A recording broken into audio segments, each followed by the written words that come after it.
It's a serendipitous contrast between Jason Kelce, who is completely and totally authentic, and Russell Wilson, whose reputation over the years has morphed into one of no authenticity. Everything is manicured, everything is scripted, everything is more than a little fugazi of what he presents to the world versus who he is in his own body, in his own mind, in his own heart.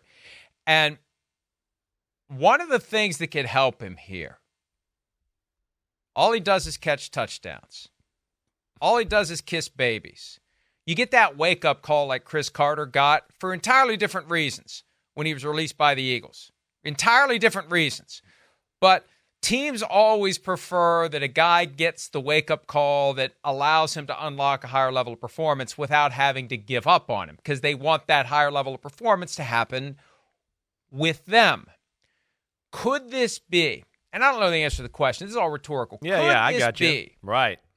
The slap in the face, the Deion Sanders bucket of ice water on Tim McCarver, could this be the thing that gets Russell Wilson to understand it's about him? He's not as great as everyone around him tells him. I mean, good Lord, that thing he did with Brandon Marshall, I know he was your teammate, but good God, Brandon, could you attach your lips any more tightly to his ass for an hour and 20 minutes? Get him, Mike. Good God. Yeah, come on, B. Marsh. People around him. His ass like that, B. Marsh. He needs to, am I wrong? Spot the lie. No. He needs people around him to tell him hard truths. And I got a feeling Sean Payton spent a full season trying to tell him hard truths. Right. And he didn't want to hear it. Yeah. He'd rather listen to Brandon Marshall and all these other people telling him how great he is. Yeah, well, B. Marshall's not a part of his camp. He's just trying to get him on a show and talk. So I'm not. No, he just wanted the interview. Yeah, that's how you get Russell Wilson to respond. Right. But wait. Yeah. That's how you get him to respond. You kiss his ass. Yeah. Marshall figured out the formula to getting into his house and doing an hour and 20-minute interview. I better kiss his ass before, during, and after. Right. He needs some people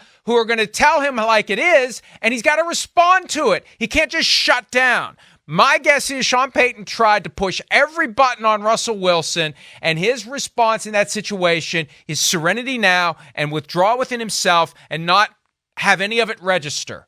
The question is, does this register?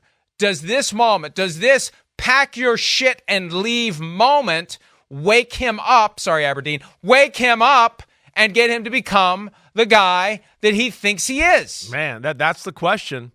And if you made me bet, I'm saying no. Because if Sean Payton coaching you, like all the clues and details and the way we know Sean Payton talks, right? Again, he's from the Bill Parcells School of Coaching. It's in your face. It's no BS, right? It's saying things like, stop kissing babies, man. What are you doing, right? All of that. We can play football. He's going to say all the right. If that's not a wake-up call, see, that's where I wonder. Because all these things we talking about, right? And all these things we're kind of just, rhetorically asking ourselves. All these coaches out there that need a quarterback right now are going to ask themselves all these same questions. Wait, damn, Sean Payton? I mean, he's third-string quarterbacks kick ass in his offense and execute the offense. He couldn't do that with Russ? What's the deal there? Wait, in Seattle, they didn't really like him. The team didn't really like him, right? In Denver, right? There's nobody standing on a pedestal right now like, damn, I can't believe we released Russell Wilson. I want him to be my coach. We haven't heard anything even close to that out of Denver, right? Those are the things I look at and go, other teams are noticing that. We know that. Come on. You and I follow football all day, every day. So do the rest of these coaches. They're going to know that, let alone they're going to talk to people that actually do have inside glimpses here.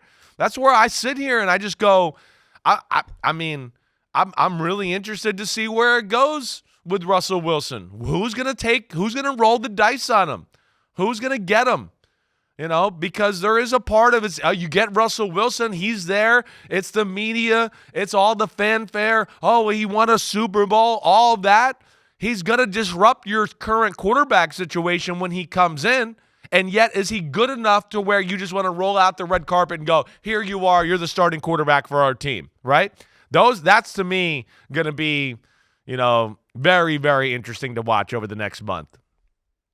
Here's the key. Yeah. And it's going to happen sooner than the next month, I think. And this goes back to when things went sideways between Russell Wilson and the Broncos and he got benched. And then the aftermath of it, the test, if it was a deliberate test, will Russ just kind of take it, or is he going to stir up a bunch of stuff? Is he going to misrepresent, mischaracterize what really happened?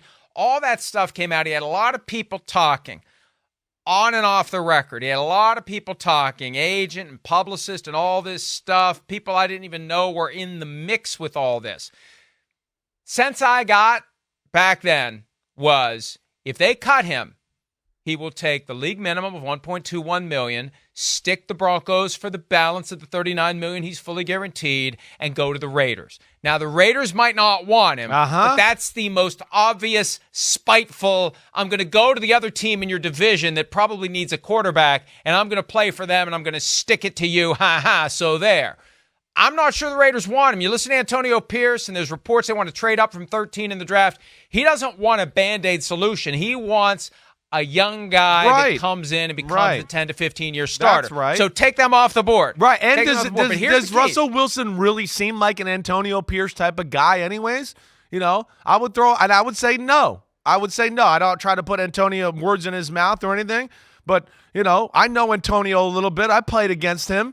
I don't think that's what he wants. Like, a diva-ish type quarterback coming in here as he takes over the football team. I don't think that's the type of team he's trying to have out there in Las Vegas. So sorry, Mike, keep going, but I'm with you there. Okay, so $1.21 million, and I've been saying this for weeks. If he's really only going to take $1.21 million, and everybody knows he's making $39 million. It's hard to feel bad for him. He said something yesterday like, tough times don't last, tough people do. Well, yeah, if you're making $39 million this year either way, it's kind of easy to get through the tough times. I mean, the ends are meeting for the Wilson family. So, but if he's willing to take 1.21, now he's not just going to go anywhere. See, the problem is, and this may be the way he talks his way out of taking 1.21, the financial commitment dictates who plays. And if you go somewhere for 1.21, like let's say Pittsburgh, here's why he's not going to Pittsburgh.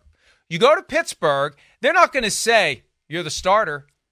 No way, games. Exactly right. They're going to say you compete with Kenny Pickett. Right. And you know what? If it's close, and we talked about this, they're going to have some institutional pressure to try to justify the fact that they invested a first-round pick on Kenny Pickett. The tie might go to Kenny Pickett. If you're making $1.21 million, and that's a very, very affordable backup with veteran experience, easy for them to say Kenny's QB1 and Russ is QB2. Right. Chris, he is going to use that 1.21, and this is where his agent, Mark Rogers, is going to have to work this, and they're going to have to make a leap of faith. They're going to have to trust somebody. You're the starter, no matter what. In exchange for only taking $1.21 million, you're our guy this year, no matter what. You're our guy. We're not going to bench you. We're not going to undermine you. You're not going to have to compete with anybody. You are our guy. Okay. Good luck finding a team that fits that. Exactly. That's where I go. You go to the AFC, there's no team that even fits that build. There's nobody. The Raiders are the only one where you mentioned it. And where the state of their organization is at right now, right? I don't see that being the move. I don't, right? They're in, they're in new coach, right? They are in Vegas. Are they really going to want we get Russell Wilson, the pressure of that too, and if it doesn't work, everybody throwing egg in their face and being like, well, what'd you expect? Look at what he did with the Denver Broncos. Why would we take the Broncos trash and then bring it to our own football team? So to me, that's even a tough political question as far as balancing the Russell Wilson thing with the Raiders. Then you go to the NFC, right? NFC, let's just name the teams that have spots right now. Washington, okay. Would the Giants do this with Daniel Jones and all that? I don't think so, right? He wouldn't do it there. No. He wouldn't do it. It's too risky, right? Atlanta. Where is the spot where someone says, here it is. You're our guy for $1.21 million. Lead us this year, and if it doesn't work out, we'll move on next year. There's no spot right now where that works. Atlanta would be the only place where that's there. Right? But I don't see that happening. But gotcha. Hi, it's Mike Florio. Thanks for watching PFT on YouTube. Hit subscribe for the latest news and analysis from Pro Football Talk.